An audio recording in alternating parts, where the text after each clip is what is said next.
우리가 욥기의 말씀을 보고 있습니다. 욥기의 말씀은 고난 가운데 있는 욥의 그러한 모습. 근데 이게 단순히 고난을 말하는 것이 아니라 계속적으로 말씀드리지만 하나님께서 이 욥에게 고난을 주심으로 욥을 성장시키는 그러한 말씀이 바로 이 욥기입니다. 어찌 보면 이 욥기는 그리스도인의 성장기라고도 할 수 있습니다. 하나님을 어떻게 알아가는가라는 것을 고난을 통하여서 알려주시죠. 그래서 이 욥이라고 하는 이 인물은 단순히 그냥 고난 가운데 있는 인물이라기보다는 우리 모든 인생의 한 모습, 어떻게 보면 우리 모든 인생에 일어나는 일을 욥의 한 순간을 통해서 우리에게 보여주는 그 인물이 바로 이 욥입니다. 이 욥과 그 세 명의 친구는 사실 지금 이 신앙의 그러한 기초를 본다면 인과응보의 그러한 원리에 가득 쌓여있는 그러한 인물들입니다. 인과응보의 원리로 살았던 사람들입니다. 인과율로 살았던 사람들이죠. 도덕률로 살았던 그러한 사람들입니다. 선한 일을 행하게 되면 선한 결과가 있고, 죄악을 행하게 되면, 죄의 결과, 하나님의 심판이 있다. 그런데 이 욥기에서는 그것만으로 끝나지 않는다는 것을 우리에게 말씀합니다. 성경은 또 하나님은 이 인과응보의 그러한 원리를 부정하거나 인과율이나 도덕률을 하나님께서 결국 부정하지 않으십니다. 그러나 이 기독교의 가장 밑바탕은 무엇일까요? 은혜입니다. 은혜. 나의 방법으로 구원을 받는 것이 아니라 하나님의 은혜로 하나님의 백성들이 되어져 간다는 것을 욥기를 통해서 우리에게 알려주시죠. 그래서 이 욥기 같은 경우에 그 의로운 행위로서 이 인과일로서 구원받는 것이 아니라 무엇으로서 구원을 받습니까? 하나님의 은혜로서 구원을 받는다는 것을 우리에게 보여줍니다. 그래서 이 욥을 통하여서 이 고난을 통하여서 우리가 볼 수 있었던 그러한 것이 무엇이냐면 욥이 하나님 앞에 처절하게 그렇게 고백하는 그런 것이지만 인간의 소망 없음과 또한 죄성, 하나님 앞에서 그 심판의 때가 있음과 중보자의 필요성, 인간의 방법으로는 위롭다 여김을 받을 수 없음, 끝까지 믿음으로 바라보는 성도의 삶 등이 욥의 이 고백을 통하여서 나오는 그러한 것입니다. 하나님께서 욥으로 하여금 이렇게 성장시켜 가시는 것입니다. 욥으로 하여금 하나님을 알아가게 하시는 것이죠. 우리 인생 가운데에도 여러 가지 일들이 있지만 성도에게도 여러 가지 일들이 벌어지는 것을 통해서 하나님께서는 우리를 이렇게 성장시키시고 하나님을 알게 하십니다. 꼭 고난만은 아닌 것 같아요. 때로는 기쁨을 통하여서도 하나님께서 일을 행하시고요. 때로는 여러 가지 하나님께서 행하시는 그런 것들을 통해서 우리에게 깨닫게 하심으로 하나님이 어떠한 분이신가를 알게 하십니다.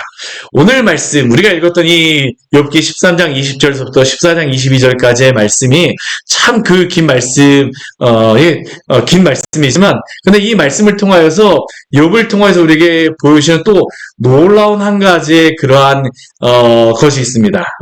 그게 뭐냐면 바로 부활 소망에 대하여서 말씀해 주십니다.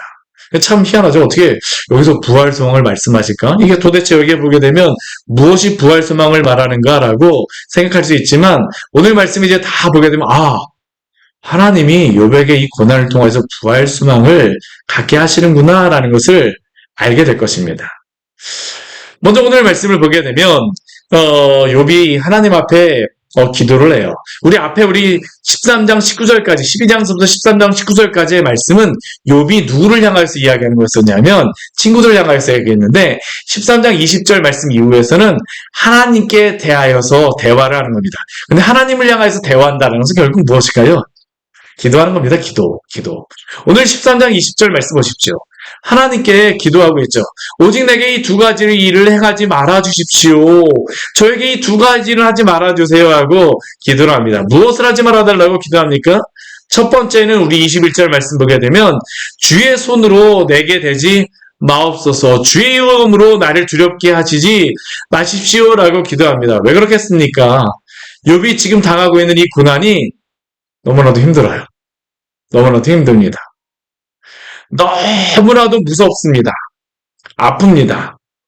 그렇게 그는 하나님께 간절히 기도하죠. 주님, 저에게 이 고통을 멈추어 주십시오. 욥을 아프게 하는 이 고통과 슬픔 가운데에서 욥은 하나님의 심판의 손길을 잠시 멈추어 주시기를 간구하는 것입니다. 우리도 그렇지 않습니까? 고난이 있게 되면 하나님, 제발 여기서 조금 멈추어 주세요. 여기로부터 좀 끄집어내 주세요. 욥도 그렇습니다. 우리가 동일한 겁니다. 네. 욥이 결코 성경에 있는 인물이 우리와 다르지 않습니다. 우리는 성경의 말씀에 있는 이 인물들을 보게 되면 성경 안에 있는 그러한 인물이라고 하지만 하나님께서 우리에게 이 말씀을 주신 이유는 무엇일까요? 저는 예전에 제가 종종 말씀드리지만 저는 여기 성경에 나와 있는 이 아브라함, 이삭, 야곱, 욥, 모세, 저는 이 사람들이 완전히 우리하고는 딴판의 그러한 사람들이지 알았습니다. 근데 나중에 제가 이 말씀들을 통해서 나중에 발견한 건 뭐냐면 이 사람들도 우리와 성정이 같은 사람들입니다. 희노애락을 겪었었고 그 가운데에서 하나님의 그러한 은혜도 있었고 고난도 있었고 그 가운데 하나님을 만났던 그러한 이야기들을 성경이 기록한 겁니다. 그 가운데 하나님이 그들을 어떻게 하셨을까요? 하나님의 사람으로 빚어 가셨습니다. 오늘 욥도 그렇습니다. 오늘 주님 저에게 이 고난을 제발 좀 멈추어 주세요. 이게 바로 욥의 기도입니다. 우리의 기도와 비슷합니다. 두 번째 그의 기도의 제목은 무엇일까요? 우리 22절 말씀에 보게 되면 주는 나를 부르소서 내가 대답하리이다. 내게 말씀하시고 주는 내게 대답하옵소서. 이것은 무엇입니까? 욥이 하나님의 존전에 나아갈 수 있는 그러한 자로서 주님께서 불러주시기를 간구하는 것입니다. 사람은 함부로 하나님 앞에 나아갈 수가 없어요. 하나님이 불러주셔야 됩니다. 흡사 에스더가 그 아하수에로 왕에게 나아갈 때 아무리 왕비라 할지라도 그가 함부로 나아가게 되면 어떻습니까? 죽을 수가 있습니다. 그래서 그것을 면하기 위해서 어떻게 합니까? 왕이 나에게 금호를 이렇게 딱 금규를 내밀어야지만 그 앞에 나아갈 수 있는 것 같이. 지금 여기 하나님 앞에 기도하는 겁니다. 주님, 저로 하여금 주 앞에 나아가게 하여 주소서. 주님 저를 불러주십시오. 제가 주님께 대답하겠습니다. 왜 이렇게 하겠습니까? 자신의 이 모든 문제는 하나님께 달려있음을 알기 때문이죠. 친구들한테 아무리 얘기해도 소용이 없다는 것을 알고 있습니다. 그렇게 하나님께서 자신을 불러주시고 자신의 소리를 들어주시기를 기도하는 겁니다. 그러면 욥이 하나님의 존전 앞에 나아갔을 때에 그가 고백하는 것은 무엇일까요? 이렇게 두 가지를 간척하고 나서 그가 고백하는 것은 무엇일까요? 자신의 죄됨에 대하여서 고백합니다. 막상 하나님 앞에 나아가겠다라고 하였지만 하나님 앞에 서게 되면 사람이 가장 먼저 발견하는 것은 무엇일까요? 내가 너무나도 하나님 앞에 설 수 없는 자라는 것을 발견하게 됩니다. 오늘 23절 말씀에 보면 그게 나와 있습니다. 우리 같이 한번 읽어보겠습니다. 나의 죄악이 얼마나 많으니까 나의 허물과 죄를 내게 알게 하옵소서. 아멘. 우리 여기에 보게 되면 그냥 죄악, 허물, 죄 이렇게 비슷비슷한 말이 나왔지만 히브리어로다 원어적으로 보게 되면요. 이게 같은 죄라고 하는 그런 단어이긴 한데 이게 다 다른 단어입니다. 죄에 대해서 사용되는 성경에 사용되는 세 가지의 단어가 지금 여기에 나와 있습니다. 이 내용들은 그 불법에 대한 그러한 부분, 반역에 대한 그러한 의미, 또한 하나님 앞에서 떠나 있다는 그러한 의미로서의 그러한 죄의 그러한 단어들이 여기에 다 나와 있는 겁니다. 하나님 앞에 자신의 모습을 보니까 자신의 죄악이 얼마나 많은지 모르겠습니다. 자신이 하나님께 대하여서 허물이 불법을 행하는 것이 얼마나 많은지 모르겠습니다. 자신이 하나님에 대하여서 반역한 것을 볼 수 있습니다. 근데 욥에게 한 가지, 그럼에도 불구하고 자신의 죄를 고백함에도 불구하고 한 가지 억울한 것이 있어요.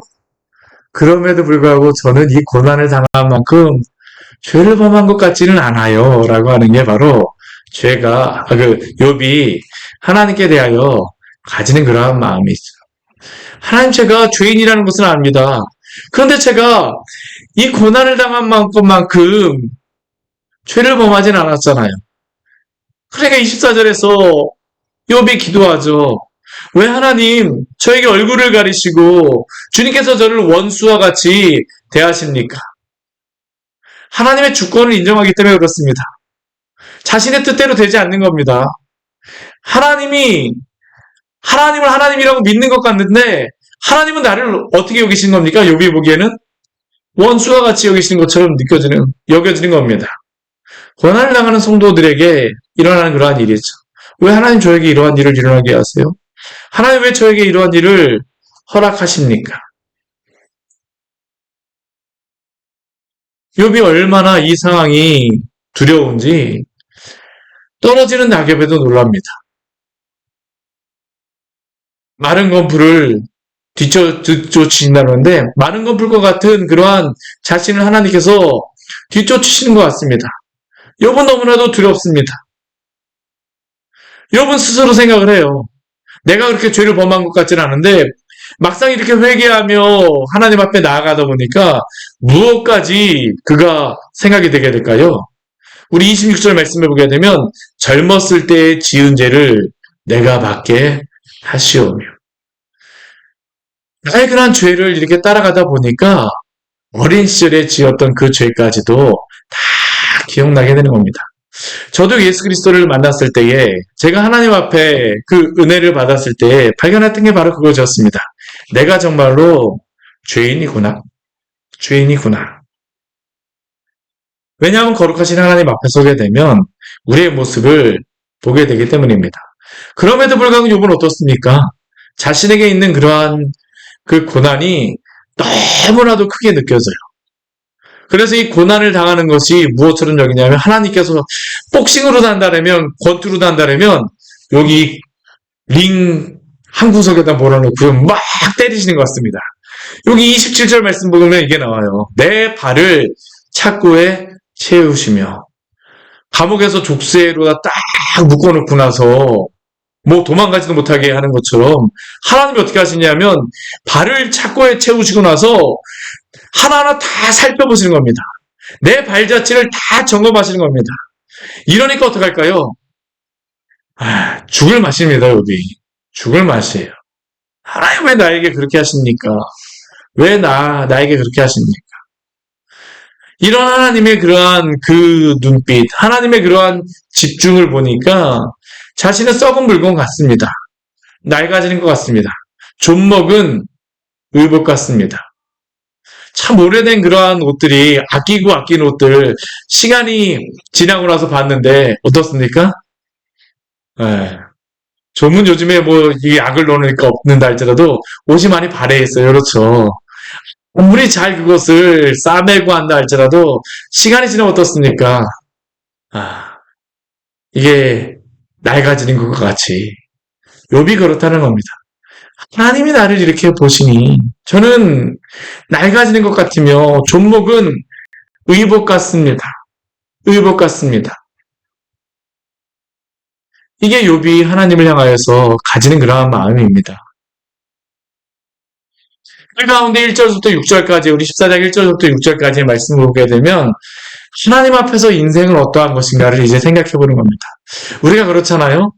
고난이라든가 여러 가지 어려운 일들이 있게 되면 그 과거의 그러한 인생들을 한번 쫙 돌이켜서 생각해 봅니다.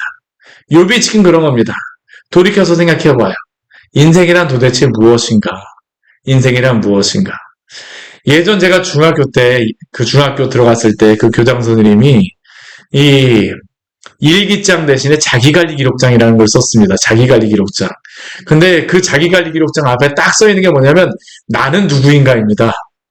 그러고 나서 매일 일주일마다 뭐 할지 계획 세우고 맨날 그러는데 중학교 1, 2학년짜리 제가 그걸 쓰는데 아니 도대체 나는 누구인가 인생에 대해서 막 하라는데 그때는 그것에 대해서 전혀 생각할 이유가 없었습니다. 그때 쓸 때 항상 그건 무엇처럼 느꼈었냐면요. 야, 이걸 왜 써야 되지? 이걸 왜 해야 되지? 근데 지금 생각해보니까 참 그분이 많은 것을 미리서부터 좀 준비하라고 그렇게 하신 것이었구나라고 생각해보게 됩니다. 이게 나이가 들어야지 인생에 대하여서 그 의미를 생각하는 것과 같이 고난을 당하여야지만 여러 가지 어려움을 당하여야지만 돌아올 수 있는 것이죠. 욥이 그렇습니다. 지금 그 전까지는 그냥 하나님 앞에 뭐, 그냥 번제도 드리고, 재물도 드리지만, 그러한 것은 무엇이었을까요? 그냥 드리는 것이었습니다. 하나님 앞에 내가 이렇게 살아간다는 그러한 것이었었죠. 근데 막상 이렇게 고난을 당하고 보니 어떻습니까? 내가 그동안 지나온 것들이 주마등과 같이 쫙 보이게 되는 겁니다. 이거는 실패해보지 않은 사람들은, 낙심해보지 않은 사람들은 돌아볼 수가 없죠. 오늘 욥은 그래서 인생에 대해서 그가 돌아보니까 인생은 어떠한 인생이라고 합니까? 우리 1절 말씀 우리 같이 한번 읽어보겠습니다. 여인에게서 태어난 사람은 생애가 짧고 걱정이 가득하며. 인생이란 어떤 존재입니까? 첫 번째는 여인에게서 태어난 사람이라고 합니다. 여인에게서 태어났다는 것은 뭐 여성을 폄하하거나 그러한 의미가 아닙니다. 여기 그 4절 말씀에 보게 되면 이러한 말씀이 있죠. 누가 깨끗한 것을 더러운 가운데에서 낼 수 있으리까? 하나도 없나이다. 인간이란 그러한 존재는 아담과 하와가 범죄한 이래로 아무리 깨끗하려고 해도 어떻습니까? 깨끗하게 나올 수가 없습니다. 더러운 죄 가운데에 난 존재라는 것이죠. 인간이란 존재가 그렇습니다. 아무리 깨끗하게 났다 할지라도 죄 가운데서 난 인간은 누구도 하나님 앞에 깨끗할 수가 없다라고 욥은 고백합니다. 이 죄의 문제에서 누구도 자유로운 사람은 아무도 없습니다. 이 죄로부터 자유롭지 않기 때문에 이 인간은 무엇에 항상 얽매여 있을까요? 죽음이라고 하는 것에 얽매일 수밖에 없습니다. 썩어지는 존재가 되어질 수밖에 없죠. 우리 2절 말씀 한번 보십시오. 그는 어떻습니까? 꽃과 같이 자라나서. 젊을 때에는 우리의 젊음이 아름다우니까 꽃과 같습니다. 정말 그렇지 않습니까? 뭐든지 다 할 수 있을 것 같죠. 정말 뭐든지 다 할 수 있을 것 같고 무엇이니 내 뜻대로 다 될 것 같습니다. 꽃과 같습니다. 저도 어렸을 때, 야, 너 때가 정말 좋았어 하게 되면, 뭐, 왜 그런 얘기를 하시나 이해가 되진 않았어요. 지금은, 그때가 좋은 때였었구나. 제가 지금도 참 좋았던 때를 언제로 생각하냐면, 고등학교 3학년 때 그 학력고사 시험을 딱 치르고 나서, 시험 봤는데 마음이 되게 홀가분을 하더라고요. 결과는 나오지 않았지만 그래도 시험 한 번 끝났다라고 생각을 하니까 마음이 되게 홀가분해갖고 그때 옷을 한 벌 샀습니다. 옷을 한 벌 사갖고 옷을 한 벌 입고서 친구를 만나러 간다고 하는데 그 옷이 지금 12월 달에 12월 한 성탄절 전에 한 20일 정도 친구랑 만나기로 해갖고 그 옷 한 벌 입고서 가는데 굉장히 기분 좋게 그 만나러 갔던 그러한 기억이 아직도 있습니다. 눈이 조금씩 내리고 있는데 그 갔던 그런 기억이 있어요. 근데 오늘도 아까 제가 잠깐 어딜 다녀오느라고 고속도로에서 이렇게 운전을 잠깐 했었는데, 근데 이 눈이 오는 것을 요즘에 볼 때는 좀 마음이 좀 약간 다른 것도 같습니다. 예전에는 소망 있고 막 그런 것만 있었는데, 요즘에 여러 가지 그런 일들도 있고 막 그러다 보니까, 야, 인생이 무엇인가. 정말로 운전을 하면서 이 눈이 내리는 그런 모습을 보면서 많은 것들을 생각하게 됩니다. 그는 꽃과 같이 자라나서 시들며, 그림자같이 지나가며 머물지 아니하거늘. 인생이란 그렇지 않습니까? 인생이란 썩어지는 그러한 존재이죠. 태어남이 있지만 반드시 죽음이 있다라고 성경 우리에게 말씀합니다. 이것을 먹는 날에는 반드시 죽으리라고 말씀하셨던 그 말씀 그대로 죄의 싹슨 사망이 인간에게 왔습니다. 죄의 결과죠. 이게 바로 인생입니다. 그 인생은 어떻습니까? 너무나도 짧습니다. 생애가 짧고 걱정이 가득하죠. 세상은 넓고 할 일은 많다라고 예전에 어떤 그 김우중 회장이 이야기했었는데 이 욥기에서는 단 그거보다는 생애는 짧고 걱정은 가득하다라고 말씀하고 있습니다. 인생은 너무나도 짧습니다. 죄 가운데 있는 인생은 긴 것 같지만 너무나도 짧은 것이 바로 인생이죠. 인생은 죄를 가지고 태어나서 그 생이 짧고 낡아지며 죽음으로 마무리합니다. 이것이 바로 욥이 말하는 인생입니다. 하나님 앞에서 인생은 이럴 수밖에 없다라는 것이죠. 이러한 것 가운데에 사람에게 소망이 무엇이 있을까요?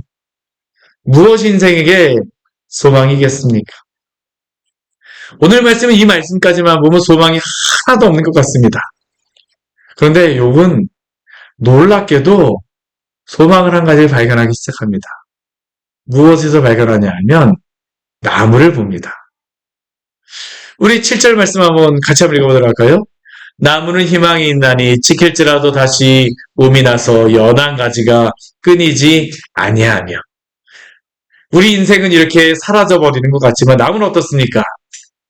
물론 나무도 언젠가는 죽게 되겠지만 그래도 나무는 어떠냐면 다 죽은 것 같아도 한겨울에는 죽은 것 같아도 그 다음 봄이 되면 어떻습니까? 다시 봄이 나고 연한 가지가 돋아나게 되어집니다. 뿌리도 다 썩은 것 같습니다. 겨울이 되면 흙에서 죽은 것 같습니다. 그런데 봄이 되어서 물기운이 흐르게 되면 몸이 돋고 가지가 뻗어서 새로 심은 것과 같습니다. 이것이 바로 자연에서 일어나는 일이죠. 해가 져서 끝난 것 같지만 다시 해는 떠오릅니다. 달도 그렇습니다. 바람도 그냥 쓱 지나가고 바람이 지나갔다 하지만 또다시 바람이 어떻습니까? 또다시 불어옵니다. 욥기의 전도에서 우리가 보았던 말씀이 바로 이것 아닙니까? 그렇죠? 근데 우리 인간은 어떻습니까? 우리 이 앞부분만 보면 좀 전도서 비슷해요. 우리 10절 말씀을 보게 되면 장정이라도 죽으면 소멸되나니 인생이 숨을 거두면 그가 어디 있느냐. 아무리 튼튼한 장정이라 할지라도 아무리 건강한 사람이라 할지라도 소멸되어지게 되면 죽게 되면 어디에서 찾을 수 있습니까? 다 사라지는 것 같죠. 물이 바다에서 줄어들고 강물이 잦아서 마름같이 사람이 누우면 다시 일어나지 못하고 눈을 뜨지 못하며 잠을 깨지 못하느니라. 욥이 이렇게 말하는 그러한 이유가 있습니다. 우리가 구약 성경을 보게 되면요, 이 욥기는 어느 정도에 기록되어졌다고 하냐 하면 기록되어졌다라고 추정을 하냐 하면 언제 기록되어졌다 나오진 않지만 한 모세오경이 기록되어졌을 즈음, 그 정도로 아브라함쯤 한 그 정도라고 생각을 합니다. 그러니까 가장 오래된 성경 중에 하나가 바로 이 욥기입니다. 이 구약 성경을 보게 되면 모세오경에서 보게 되면 사실은 이 부활에 대한 소망이 거의 없습니다. 그래서 사두개인들이 부활은 없다라고 하면서 예수님께 와서 이야기할 때 예수님이 부활에 대한 그런 구절로서 말씀하셨던 것이 무엇일까요? 아브라함의 하나님, 이삭의 하나님, 야곱의 하나님에 대해서 얘기하죠. 지금 욥이 이야기를 하는 이유는 무엇입니까? 남은 이렇게 움돋는 것 같지만 사람은 그냥 거기서 끝나는 것처럼 생각되는 겁니다. 말씀을 보아도 이 부활에 대한 말씀을 잘 발견하기가 힘들었던 겁니다. 없는 건 아니지만 발견하기가 너무나도 힘들어요. 욥도 이 부활에 대한 소망을 거의 가지지 않고 있는 겁니다. 근데 놀라운 것은 무엇일까요? 우리 13절 말씀 같이 한번 읽어보겠습니다.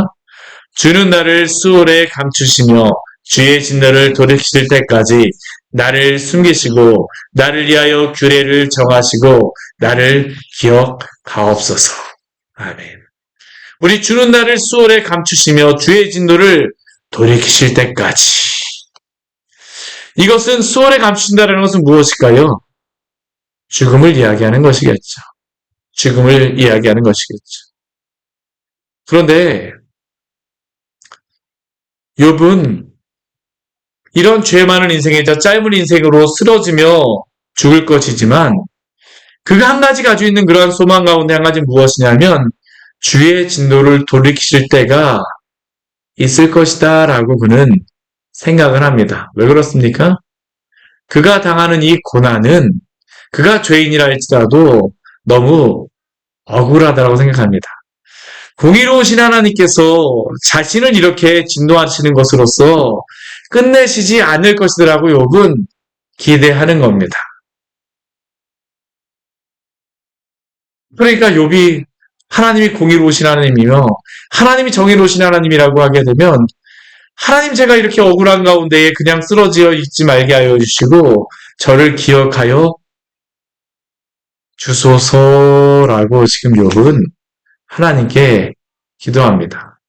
기억한다라는 그런 의미가 무엇일까요? 하나님을 그 앞에 두어 주시옵소서라는 그런 의미입니다. 오늘 14절 말씀에 보게 되면 앞의 말씀과 비슷한 말씀이 나옵니다. 아까 장정이라도 죽으면 소멸된다라고 우리 10절의 말씀에 욥이 고백했잖아요. 근데 14절 말씀에서 무엇이라고 고백합니까? 장정이라도 죽으면 어찌 다시 살리까? 살 수가 없다라고 고백하는 것 같습니다. 근데 그 뒤에 보면 그럼 무엇이라고 고백합니까? 같이 한번 읽어보겠습니다. 나는 나의 모든 고난의 날 동안을 참으면서 풀려나기를 기다리겠나이다. 여기서 풀려나다라는 그러한 의미가 이게 풀려나다라는 그러한 의미가 아니라 변화되다, 변경되다, 교체되다라는 그러한 의미입니다. 이 의미는 무엇일까요?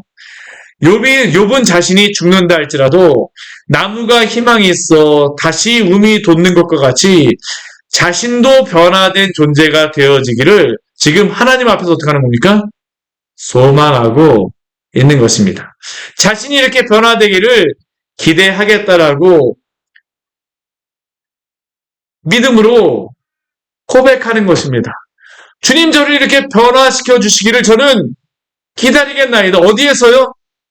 스월에서요. 그 죽음의 자리에서도 저는 기다리겠나이다. 이것은 무엇입니까? 부활을 이야기하는 것입니다. 내가 이렇게 죽는다 할지라도 나를 이렇게 억울하게 내버려 두시는 것이 아니라 하나님께서는 이러한 억울함을 풀어주시고 당신이 다시 한번 너를 당신 앞에 세워주시고 신원하여 주실 것입니다. 라고 욥은 지금 기대하고 있는 것이죠. 그래서 그는 15절 말씀에서 이렇게 고백합니다. 주께서는 나를 부르시겠고 나는 대답하겠나이다. 주님이 부르시면 죽어있는 욥조차 어떻게 하는 겁니까? 대답하겠습니다. 죽은 자를 살리시는 하나님에 대한 그 소망이 바로 욥 안에서 일어나는 것이죠. 왜요? 하나님이시기 때문입니다. 사람만 보게 되면 소망이 없는 것 같지만 이 내에 당한 상황과 현상만 보게 되면 사실만 보게 되면 소망이 없는 것 같지만 하나님께서는 오늘도 당신의 방법으로 길을 내시고 죽은 자도 살리시며 없는 것을 있는 것으로 바꾸시는 하나님이신 줄 믿으시기를 바랍니다. 사람에게는 이걸 소망할 수 없지만 하나님이시기 때문에 욥은 이것을 소망하는 겁니다. 부활이라고 하는 것 자체가 잘 있는지 없는지도 모르지만 욥이 자신이 당하고 있는 이 고난을 생각해 보니까 하나님이 이렇게 하시지 않는다라면 하나님의 그 공의가 드러나지 않을 것이더라고 공평함이 드러나지 않을 것이더라고 생각하니까 어떡합니까? 하나님이 나를 분명히 기억하실 것이요. 하나님이 분명히 나를 부르실 것이요. 그럼 욥은 어떻게 하겠다는 겁니까? 주님이 나를 부르시면 나는 대답하겠습니다. 이게 바로 욥의 믿음이죠. 주께서는 주의 손으로 지으신 것을 기다리시겠나이다. 누구 때문에 이 소망이 있는 것입니까? 하나님 때문입니다. 하나님 때문이에요. 사랑하는 성도 여러분, 소망이 없을 때에도 하나님을 우리의 소망으로 삼으시기를 바랍니다. 믿음의 성도들은 이 소망을 가지고 살아가는 사람들입니다. 욥은 부활이라는 것조차도 잘 들어보지 못했던 사람입니다. 그런데도 그가 이 고난이라고 하는 이 앞에서 자신의 이 억울함을 하나님이 그냥 내버려 주시지 않으실 것이다라는 그 믿음이 있으니까 어떡합니까? 부활조차도 소망하게 하는 거죠. 하나님이 그의 마음속에 성령께서 이것을 조명하여 주신 것입니다. 이거는 그냥 인간이 가지는 것이 아닙니다. 하나님이 고난 가운데 욥으로 하여금 이것을 소망하게 하시는 것입니다. 우리가 욥기 말씀을 보게 되면 바로 이러한 것들을 발견하게 되죠. 고난이 고난으로 끝나는 것이 아니라 고난을 통하여서 하나님은 욥으로 하여금 하나님을 소망하게 하시고 하나님을 바라보게 하십니다. 그러면 욥이 부활하였을 때 욥에게 정말로 필요한 것은 무엇일까요? 우리 17절의 말씀입니다. 우리 17절 말씀 같이 한번 읽겠습니다. 주는 내 허물을 주머니에 봉하시고 내 죄악을 싸매시나이다. 아멘. 욥은 분명히 자신이 죄가 있는 인간이라는 것을 압니다. 죄가 있는 존재로 하나님 앞에 서게 되면 무엇이 보일까요? 죄가 보입니다. 부활하였다 할지라도 죄가 있는 인간은 하나님 앞에서 그 죄에 대하여서 어떻게 될까요? 심판을 받을 수밖에 없습니다. 그러면 그 죄의 문제를 어떻게 해결해야 됩니까? 하나님이 그 허물을 봉하여 주셔야지만 됩니다. 그 죄악을 싸매 주셔야지만 됩니다.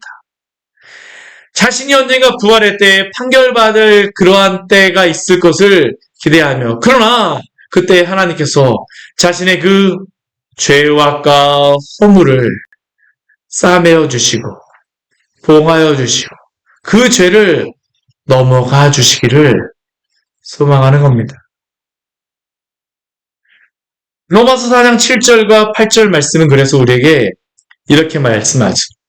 불법이 사함을 받고 죄가 가려짐을 받은 사람들은 복이 있고 주께서 그 죄를 인정하지 아니하실 사람은 복이 있도다 함과 같으니라. 누가 복 있는 사람입니까? 이 세상에서 울타리가 많이 있는 사람입니까? 아닙니다. 하나님 앞에 서게 되어졌을 때에 불법이 사함을 받고 죄가 가려짐을 받은 사람, 허물을 주머니에 봉하시고 그 죄악을 싸매어 주시는 사람, 이 사람이 어떤 사람입니까? 복 있는 사람입니다. 하나님이 그 사람의 죄를 보시는 것이 아니라 그리스도의 의를 보시는 것이죠. 그래서 에베소서 1장 2장 1절에서 5절의 말씀에서 우리에게 이렇게 말씀합니다. 그는 허물과 죄로 죽었던 너희를 살리셨도다. 그때의 너희는 그 가운데에서 행하여 이 세상 풍조를 따르고 공중의 권세 잡은 자를 따랐으니 곧 지금 불순종의 아들들 가운데서 역사하는 영이라. 전에는 우리도 다 그 가운데서 우리 육체의 욕심을 따라 지내며 육체와 마음에 원하는 것을 하여 다른 이들과 같이 본질상 진노의 자녀였더니 긍휼이 풍성하신 하나님이 우리를 사랑하신 그 큰 사랑을 인하여 허물로 죽은 우리를 그리스도와 함께 살리셨고 너희는 은혜로 구원을 받은 것이라. 아멘. 우리는 우리의 것으로서 구원을 받은 자들이 아닙니다. 욥이 부활에 대한 소망을 발견하게 되지만 그 부활에서 하나님 앞에 서게 되어질 때에도 오직 무엇으로만 하나님 앞에 설 수 있다는 겁니까? 하나님의 은혜밖에 없다는 겁니다. 하나님의 은혜밖에 없어요. 그리스도로 인하여서 싸매어지지 않는다면, 그리스도로 인해서 그 죄가 가려지지 않는다라고 하게 되면 누가 소망이 있겠습니까? 고린도전서 15장 20에서 20절에 22절의 말씀은 부활에 대하여서 그래서 우리에게 이렇게 말합니다. 그러나 이제 그리스도께서 죽은 자 가운데서 다시 살아나사 잠자는 자들의 첫 열매가 되셨도다. 사망이 한 사람으로 말미암았으니 죽은 자의 부활도 한 사람으로 말미암는도다. 아담 안에서 모든 사람이 죽은 것 같이 그리스도 안에서 모든 사람이 삶을 얻으리라. 이 말씀대로 이루어질 줄 믿습니다. 우리는 그리스도 안에서 소망을 가진 사람들입니다. 욥이 울타리가 벗어져서 사라져서 고난 가운데 그가 슬퍼하지만 그러나 하나님 앞에 정말로 서게 될 때에는 그에게 정말로 필요한 것이 무엇일까요? 이 죄가 가려지는 것이 바로 필요하다는 것이죠. 사랑하는 성도 여러분, 주님이 우리에게 베푸신 그 은혜로 인하여서 소망을 발견하시기를 바랍니다. 결국 이것이 우리에게 소망이 되어지는 것입니다. 언젠가 잃어버릴 것을 또다시 구하며 찾아 살아가게 되면 언제가 어떻게 될까요? 또다시 잃어버립니다. 그럼 또다시 슬퍼할 수밖에 없잖아요. 그러나 우리가 주님께 대한 영원한 소망이 있는 사람은 넘어져도 주님을 인하여 다시 일어날 수 있는 줄 믿으시기 바랍니다. 주님 때문에 일어나는 겁니다. 주님 때문에 일어나요. 이 소망을 가진 사람들은 7번 넘어져도 8번 일어나요. 8번 넘어져도 9번 일어나요. 9번 넘어져도 10번 일어납니다. 계속 일어날 수 있습니다. 주님 때문에 일어나는 것이죠. 고뇌하는 인생 가운데 오직 하나님만이 우리의 소망의 이유가 되십니다. 하나님밖에 소망이 없어요. 우리 18절부터 22절까지의 말씀은 하나님밖에 소망이 없다라는 겁니다. 무너지는 산, 흩어지는 바위, 다 사라지는 것들입니다. 물은 돌을 닳게 하고 넘치는 물은 땅의 티끌을 다 씻어버립니다. 우리의 인생도 그렇게 되어질 것입니다. 주께서 사람을 영원히 이기실 것입니다. 이 인생이 아무리 튼튼한 사람이라 할지라도 100년의 인생을 한다 할지라도 한순간에 어떠한 사고로 인해서 언제든지 우리의 코끝의 호흡이 달아나 버릴 수 있는 것 아닙니까? 그렇게 인간에게는 어떠한 소망이나 희망을 우리 자신에게 발견할 수 없습니다.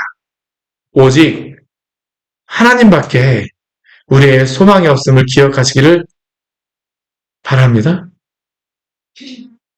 욥기를 통해서 하나님이 이걸 증명해 주시는 것입니다. 가장 큰 고난을 통하여서 소망은 하나님밖에 없다라는 거죠. 그 고난을 통해서 하나님이 욥에게 무엇을 보게 하세요?